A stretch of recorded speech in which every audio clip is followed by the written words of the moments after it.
चलिए बात करते हैं प्रोसेस कॉस्टिंग की। अब प्रोसेस की बात करें तो प्रोसेस इंडस्ट्रीज हम उन इंडस्ट्रीज को कहते हैं जहां पर क्या होता है कि स्टैंडर्डाइज प्रोडक्ट बनाया जाता है, और वो जो भी प्रोडक्ट्स होते हैं वो एक प्रोसेस में कंप्लीट नहीं होते, वो कई सारे प्रोसेस से कंप्लीट पास होने के बाद वो फाइनल प्रोडक्शन में फाइनल आउटपुट आपके पास आता है। यानी यार अगर हम प्रोसेस इंडस्ट्री की बात करें तो यहाँ पर क्या होगा, जो आपके प्रोडक्ट होंगे वो बिल्कुल आइडेंटिकल होते हैं, यानी सेम पर्टिकुलर पैटर्न से उन सभी प्रोडक्ट्स को बनाया जाता है। दूसरा जो इनका मैन्युफैक्चरिंग प्रोसेस होता है, यानी जो प्रोडक्शन प्रोसेस होता है वो सभी प्रोडक्ट्स का बिल्कुल सेम होगा, यानी सेम पैटर्न फॉलो किया जाता है, यानी कि स्टैंडर्डाइज प्रोडक्शन यहाँ पर होता है। और यहाँ पर जो भी प्रोडक्शन किया जाता है वो कॉन्टिन्यूस प्रोडक्शन चल रहा होता है।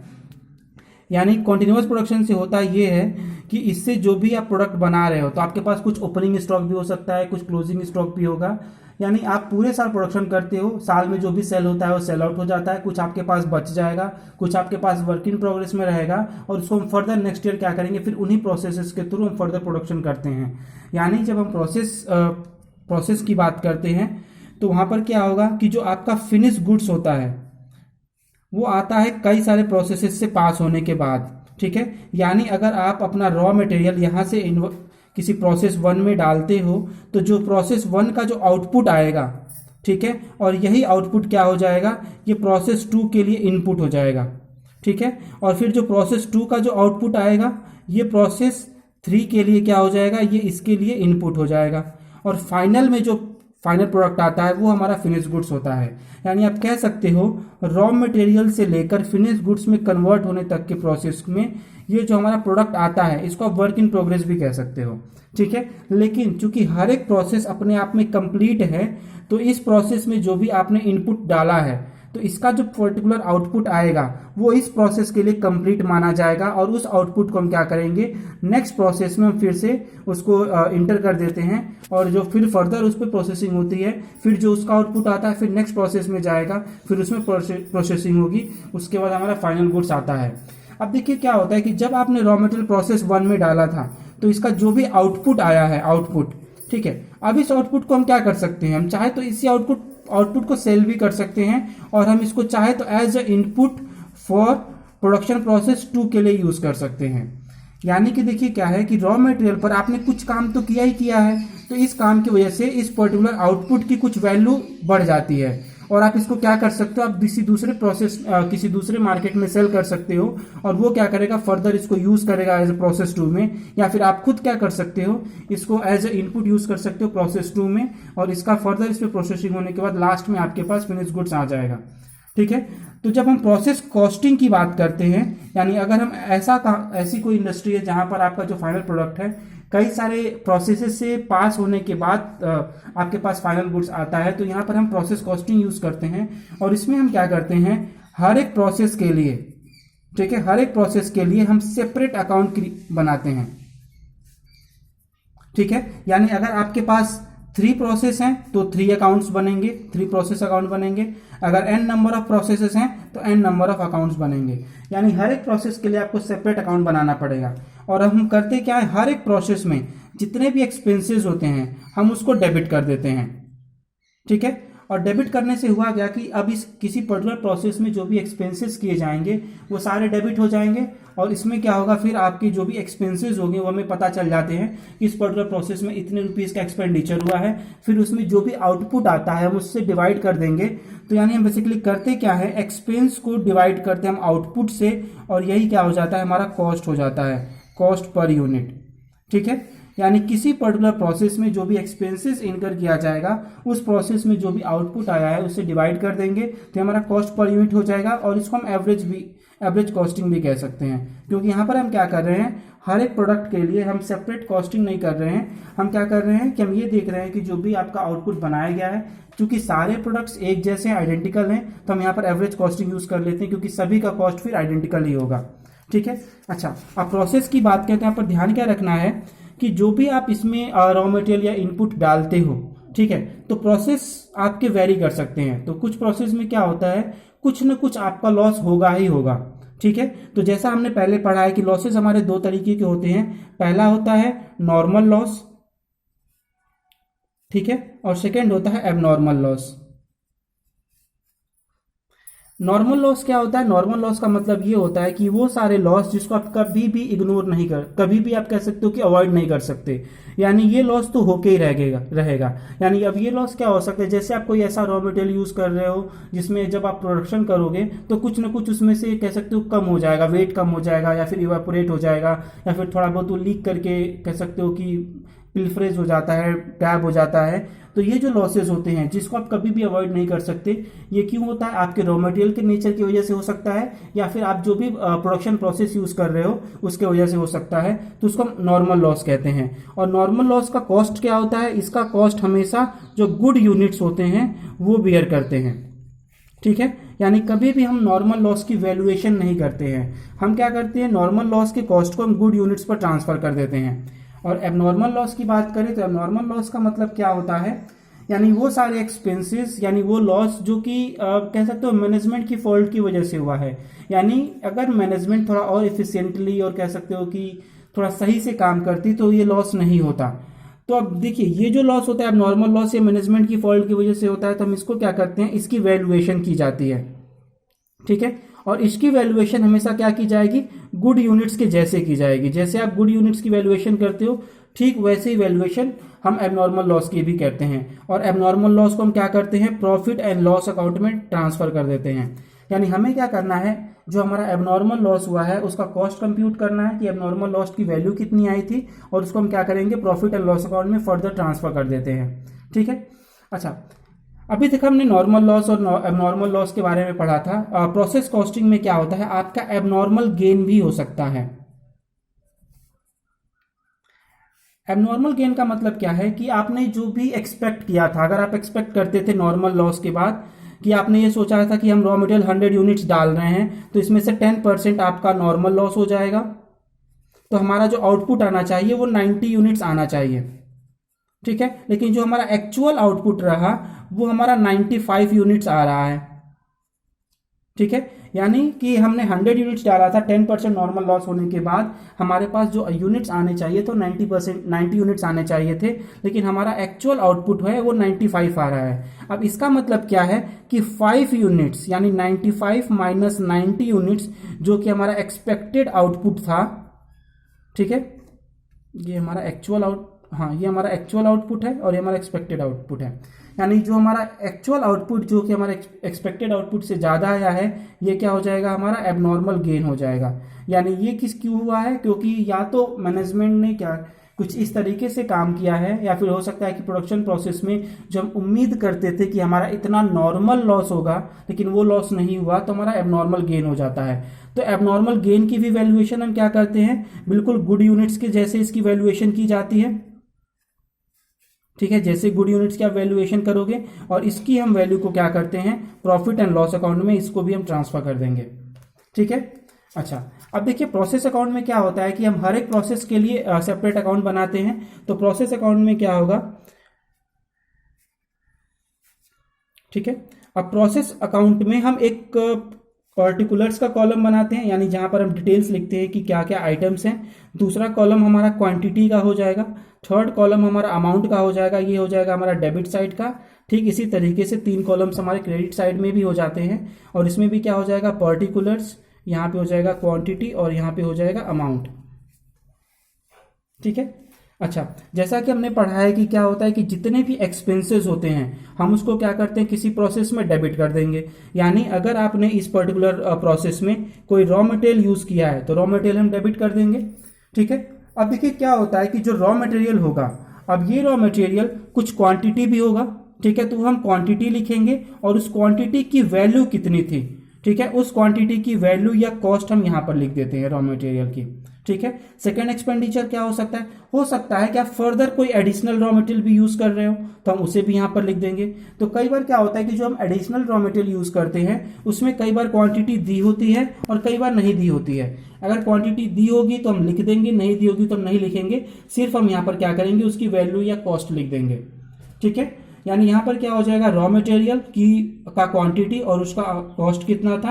अगर कोई एडिशनल रॉ मटेरियल दिया है तो हम उसका भी क्वांटिटी और अमाउंट लिख देंगे। अगर क्वांटिटी नहीं दिया है तो क्वांटिटी नहीं लिखेंगे, सिर्फ अमाउंट लिख देंगे। अब रॉ मटेरियल यूज हुआ है तो ठीक इसी तरीके से क्या होगा? लेबर भी यूज होगा। ठीक है। तो लेबर को जो भी आपने पेमेंट करी है इस पर्टिकुलर प्रोसेस में, हम उसे भी क्या करेंगे, हम यहाँ पर डेबिट कर देंगे, यानी लेबर कॉस्ट यहाँ पर आ जाएगा।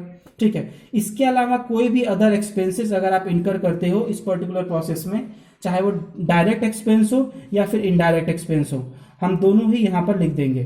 ठीक है। यानी उस एक्सपेंस का जो भी अमाउंट आएगा हम यहाँ पर लिख देंगे। यानी इस पर्टिकुलर प्रोसेस में ये सारे एक्सपेंडिचर किए गए हैं। ठीक है।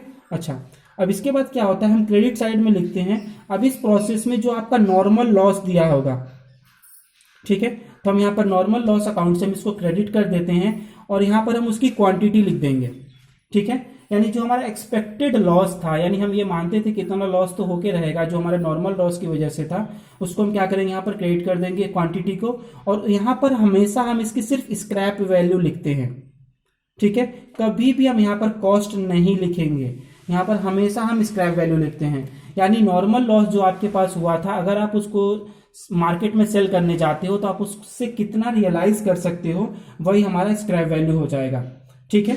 और उसके बाद क्या होता है कि जो भी आपने यूनिट प्रोड्यूस किया है, ठीक है, जो भी आपकी प्रोडक्शन होगी हम यहाँ पे लिख देंगे। अब प्रोडक्शन में क्या होता है, आप देखेंगे नॉर्मली ये हो सकता है कि आप कुछ इसमें से सेल कर दो। ठीक है। तो सेल करेंगे तो हम क्या लिखेंगे, कॉस्ट ऑफ गुड सोल्ड लिखेंगे। ठीक है। और दूसरा क्या हो सकता है, आप इसको नेक्स्ट प्रोसेस में ट्रांसफर कर दोगे, जो आप नेक्स्ट प्रोसेस में यूज करोगे। यानी जो टोटल हमारा आउटपुट आएगा उसके दो कंपोनेंट्स हो सकते हैं, कुछ आप इसको सेल कर सकते हो, कुछ को आप क्या कर सकते हो, नेक्स्ट प्रोसेस में ट्रांसफर कर सकते हो। तो हम यहां पर इसकी क्वांटिटी लिख देते हैं। ठीक है। हम यहां पर अभी तक इसका अमाउंट नहीं लिखेंगे। ठीक है। फिर उसके बाद हमें सबसे पहले क्या करना है, सबसे पहले हमें अपना जो ये हमारा रेट वाला कॉलम है, यानी क्वांटिटी वाला कॉलम है, हम इसको बैलेंस करेंगे। ठीक है। अगर आपका बैलेंसिंग फिगर इस तरफ आ रहा है, ठीक है, तो ये हमारा क्या हो जाएगा, एबनॉर्मल लॉस हो जाएगा। ठीक है। अगर यही बैलेंसिंग फिगर आपका इस तरफ आ रहा है तो ये हमारा एबनॉर्मल गेन हो जाएगा। ठीक है। यानी कि प्रोसेस कॉस्टिंग में हम क्या करते हैं, हम एक्सपेंसेस, नॉर्मल लॉस और यूनिट्स प्रोड्यूस की एंट्री करने के बाद हम इसके क्वांटिटी कॉलम को बैलेंस करते हैं। बैलेंस करने के बाद बैलेंसिंग फिगर जिस भी तरफ आएगा, अगर ये बैलेंसिंग फिगर आपके क्रेडिट साइड में आ रहा है तो एबनॉर्मल लॉस होगा। अगर यही बैलेंसिंग फिगर क्वांटिटी का अगर डेबिट साइड में आ रहा है तो ये हमारा एबनॉर्मल गेन हो जाएगा। ठीक है। यानी अब हमें क्या लिखना पड़ेगा, अब एबनॉर्मल लॉस और एबनॉर्मल गेन में से कोई एक ही आएगा, दोनों नहीं आ सकते। या तो सिर्फ एबनॉर्मल गेन होगा आपके क्वेश्चन में, या फिर सिर्फ आपका एबनॉर्मल लॉस हो सकता है। दोनों एक साथ कभी नहीं आ सकते। ठीक है। नॉर्मल लॉस आपका होगा। ठीक है। अब हमें क्या करना है, ये जो हमारा एबनॉर्मल लॉस हुआ है इसकी वैल्यू कैसे आएगी, हमारा जो गुड्स सोल्ड की वैल्यू है ये कैसे आएगी और ये वैल्यू कैसे आएगी, और अगर एबनॉर्मल लॉस के बजाय अगर एबनॉर्मल गेन है तो इसकी वैल्यू कैसे आएगी, हम ये कंप्यूट करते हैं। ठीक है। अब ये कंप्यूट करने के लिए हमें करना क्या होता है, सिर्फ इसका एक सिंपल सा फॉर्मूला है, हम कैलकुलेट करते हैं कॉस्ट पर यूनिट। ठीक है। कॉस्ट पर यूनिट हम कैसे कैलकुलेट करते हैं, हम ये देखते हैं कि टोटल एक्सपेंसेस कितने इनकर किए गए हैं। जितने भी एक्सपेंसेस इस पर्टिकुलर प्रोसेस में इनकर किए गए हैं हम उन सभी को ऐड कर लेंगे। ठीक है। तो ये क्या हो सकता है, रॉ मटेरियल हो सकता है, कुछ एडिशनल रॉ मटेरियल हो सकता है, ठीक है, कुछ लेबर के एक्सपेंस हो सकते हैं, कुछ अदर एक्सपेंस हो सकते हैं। यानी जितने भी एक्सपेंसेस होंगे हम उनको ऐड कर लेंगे और इसमें से हम क्या करते हैं, नॉर्मल लॉस की स्क्रैप वैल्यू को हम सब्ट्रैक्ट कर देते हैं। ठीक है। याद रखना है हमें सारे एक्सपेंसेस को ऐड करना है और इसमें से नॉर्मल लॉस के स्क्रैप वैल्यू को माइनस कर देना है और उसके बाद हम इसको क्या करेंगे, डिवाइड कर देंगे। डिवाइड किससे करेंगे कि जितने भी रॉ मटेरियल आपने डाले थे, ठीक है, रॉ मटेरियल इंट्रोड्यूस्ड। ठीक है। अब ये क्या हो जाएगा, रॉ मटेरियल जो पहले से था और जो एडिशनल रॉ मटेरियल डाला है, सारे रॉ मटेरियल को हम ऐड करते हैं और उसमें से हम माइनस कर देंगे नॉर्मल लॉस की यूनिट्स को। ठीक है। यहां पर हम सिर्फ यूनिट्स की बात कर रहे हैं। ठीक है। ऊपर हम क्या करेंगे, सारे एक्सपेंसेस को ऐड करेंगे, उसमें से नॉर्मल लॉस की स्क्रैप वैल्यू को माइनस करेंगे और नीचे क्या करेंगे, हम रॉ मटेरियल जितना भी आप डाल रहे हो उनके यूनिट्स में से हम नॉर्मल लॉस के यूनिट्स को माइनस कर देंगे और ये जो वैल्यू आएगी ये हो जाएगी कॉस्ट पर यूनिट।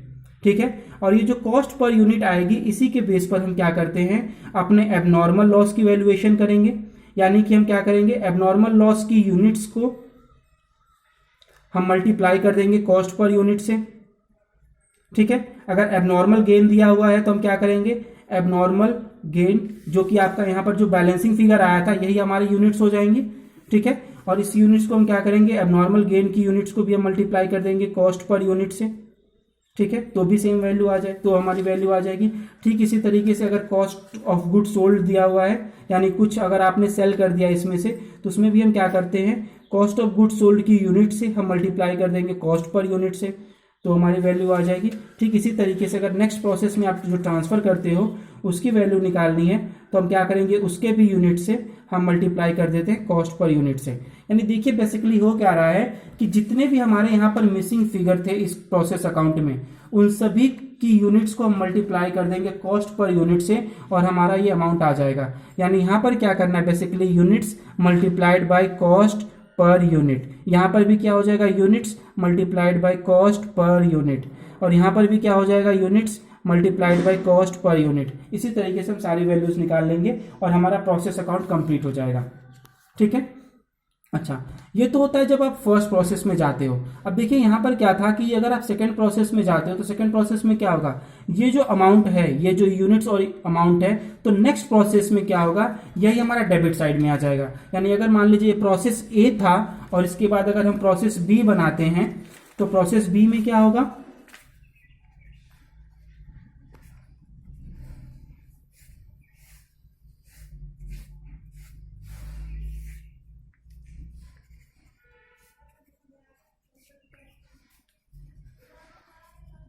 ठीक है। तो जो आपने प्रोसेस ए का जो आपका आउटपुट आया था जिसको आप ट्रांसफर कर रहे हो वो यहां पर आ जाएगा, उसकी क्वांटिटी हम यहां पर लिखेंगे और जो वैल्यू आई थी प्रोसेस ए से, ठीक है, यानी जो वैल्यू आपकी प्रोसेस ए से आई थी हम उसको यहां पर लिख देंगे। ठीक है, उसके बाद क्या करना है, सेम जो हमारे एक्सपेंसेस रॉ मटेरियल, लेबर और आपके अदर एक्सपेंस हो सकते हैं उनको डेबिट करेंगे। यहाँ पर इस पर्टिकुलर प्रोसेस में जो हमारा नॉर्मल लॉस होगा उसकी क्वांटिटी लिखेंगे और यहाँ पर इसकी स्क्रैप वैल्यू लिखेंगे। ठीक है, फिर इसका भी हम आउटपुट यहाँ पर लिख देंगे जो भी आपने प्रोड्यूस किया है। फिर उसके बाद हम क्या करते हैं, इसके रेट वाले कॉलम को हम बैलेंस करते हैं। अगर आपका बैलेंसिंग फिगर इस तरफ आ रहा है, ठीक है, तो ये हमारा लॉस हो जाएगा, एबनॉर्मल लॉस। अगर आपका बैलेंसिंग फिगर इस तरफ आएगा तो ये हमारा एबनॉर्मल गेन हो जाएगा। ठीक है, तो इसमें भी हम क्या करेंगे, कॉस्ट पर यूनिट निकालेंगे और हम फिर से इनको मल्टीप्लाई करके कर लेंगे। ठीक है, तो देखिए अगर हम प्रोसेस कॉस्टिंग की बात करें तो यहाँ पर आपको क्या आ सकता है कि प्रोसेस अकाउंट आपको बनाना पड़ सकता है। दूसरा क्या होता है कि जो हमारे नॉर्मल लॉस, एबनॉर्मल लॉस और एबनॉर्मल गेन का अकाउंट होते हैं वो भी हमें बनाने को आ सकते हैं। ठीक है, तो पहले हम बात करते हैं, आप इसी सिक्वेंस में बनाना। सबसे पहले आप कभी भी बनाना तो एबनॉर्मल लॉस अकाउंट बनाना। ठीक है, अब देखिए एबनॉर्मल लॉस अकाउंट में एंट्री ज्यादा नहीं है, बस करना क्या है कि अब यहां पर देखिए अगर आप बात करते हो प्रोसेस अकाउंट में एबनॉर्मल लॉस हमारा क्रेडिट साइड में आया था, तो यही हमारा क्या हो जाएगा, यहां पर डेबिट साइड में आ जाएगा। ठीक है, तो यहां पर हम क्या लिखेंगे, टू प्रोसेस अकाउंट। ठीक है, जो भी क्वांटिटी दी होगी ये हम क्वांटिटी लिख देंगे और जो भी अमाउंट दिया होगा हम वो अमाउंट लिख देंगे। ठीक है, अब देखिए क्या होता है कि नॉर्मली जैसे आपको यहाँ पे दिया हुआ था कि आप जो नॉर्मल लॉस हो रहा था आप उसको सेल कर सकते हो, ठीक उसी तरीके से जो आपका एबनॉर्मल लॉस होगा उसकी भी स्क्रैप वैल्यू होती है। ठीक है, और जब आप उसको सेल करोगे तो क्या होगा, आपको कैश रिसीव होगा।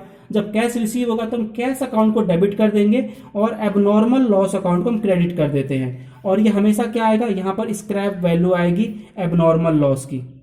ठीक है, यहाँ पर हम क्वांटिटी लिखेंगे और यहाँ पर हम स्क्रैप वैल्यू लिख देंगे एबनॉर्मल लॉस की। ठीक है, और फिर उसके बाद जो बैलेंसिंग फिगर आएगा हम उसको प्रॉफिट एंड लॉस अकाउंट में ट्रांसफर कर देंगे और ये हमारा हो जाएगा बैलेंसिंग फिगर और ये हमारा अकाउंट यहीं पर क्लोज हो जाएगा। ठीक है, यानी इसमें सिर्फ 3 एंट्रीज होंगी। पहला क्या होगा, जो भी आपका प्रोसेस अकाउंट में क्रेडिट साइड में लिखा था वहां पर डेबिट साइड में आएगा।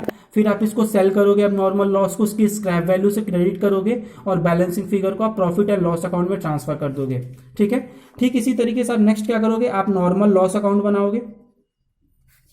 ठीक है, नॉर्मल लॉस अकाउंट भी बिल्कुल ऐसे ही बनेगा।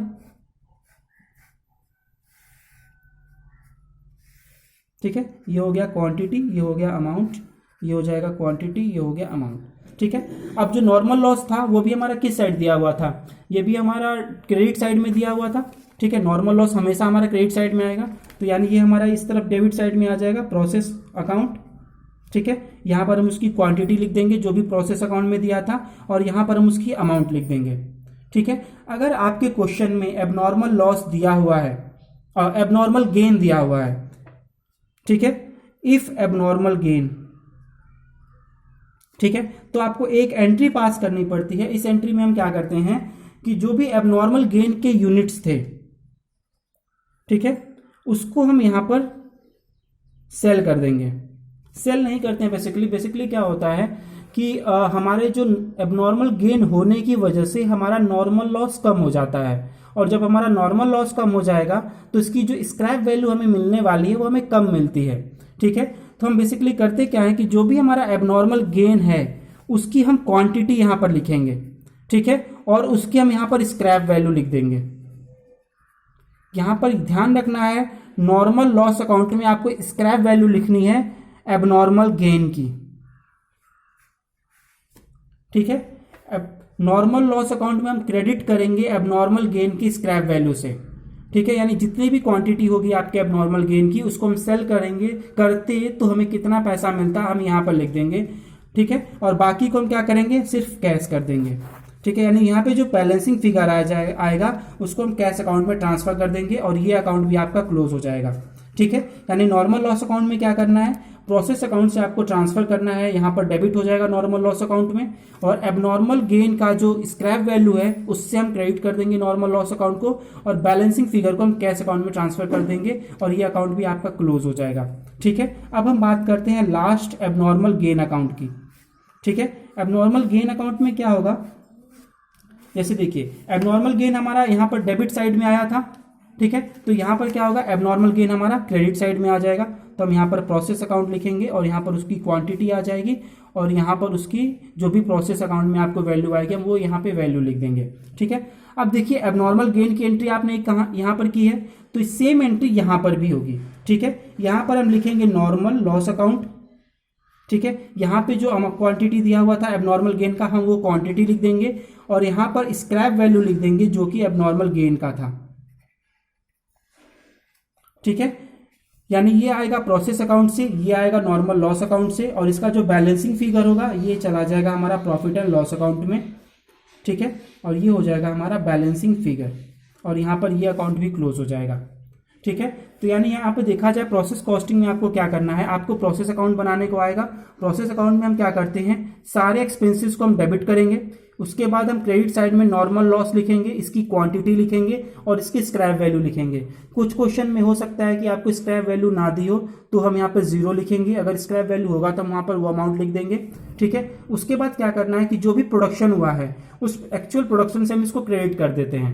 ठीक है, अब देखिए एक्चुअल प्रोडक्शन से क्रेडिट करने के बाद हमें क्या करना है, हमें इसकी क्वांटिटी वाले कॉलम को बैलेंस करना है। जब आप क्वांटिटी वाले कॉलम को बैलेंस करोगे तो बैलेंसिंग फिगर डेबिट साइड में आ सकता है या फिर क्रेडिट साइड में आएगा। अगर आपका बैलेंसिंग फिगर आपके क्रेडिट साइड में आ रहा है तो ये हमारा एबनॉर्मल लॉस का केस है, अगर बैलेंसिंग फिगर हमारा डेबिट साइड में आ रहा है तो ये हमारा एबनॉर्मल गेन का केस हो जाएगा। ठीक है, इतना करने तो इसके बाद क्या होता है, हमारा क्वांटिटी वाला कॉलम बैलेंस हो जाता है। उसके बाद हम कैलकुलेट करते हैं cost per unit. Cost per unit कैसे कैलकुलेट करेंगे, हम सारे एक्सपेंसेस को ऐड कर लेते हैं, उसमें से हम नॉर्मल लॉस की स्क्रैप वैल्यू को माइनस करते हैं और उसको हम डिवाइड कर देते हैं। जितने भी आपने रॉ मटेरियल की यूनिट्स डाला था उसमें से हम माइनस कर देते हैं नॉर्मल लॉस के यूनिट्स को, और ये जो वैल्यू आएगी इसको हम कहेंगे कॉस्ट पर यूनिट। और यहाँ पे जो भी मिसिंग फिगर रह गई थी जिसकी वैल्यूज अभी तक हमने नहीं लिखी हैं, हम नॉर्मल लॉस की वैल्यू लिखेंगे, क्या करेंगे, इसकी क्वांटिटी से जो कि बैलेंसिंग फिगर था उसको मल्टीप्लाई कर देंगे कॉस्ट पर यूनिट से, तो इसकी वैल्यू आ जाएगी। कॉस्ट ऑफ गुड्स सोल्ड दिया हुआ है, हम इसके यूनिट से मल्टीप्लाई कर देंगे कॉस्ट पर यूनिट से, तो इसकी वैल्यू आ जाएगी।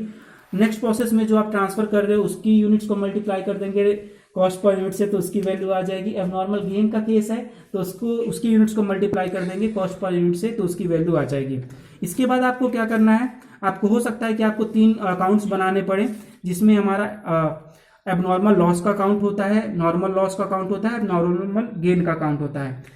अब सभी अकाउंट में हमें क्या करना क्या है कि जो भी बैलेंसेस हमारे प्रोसेस अकाउंट में दिए हुए थे डेबिट साइड में, वो यहाँ पर क्रेडिट साइड में आएंगे, जो वहाँ पर क्रेडिट साइड में थे वो यहाँ पर डेबिट साइड में आ जाएंगे। जैसे एबनॉर्मल लॉस वहाँ पर क्या था, क्रेडिट साइड में था, तो यहाँ पर डेबिट साइड में आ जाएगा। वहां पर नॉर्मल लॉस क्या था, क्रेडिट साइड में था, तो यहाँ पर डेबिट साइड में आ जाएगा।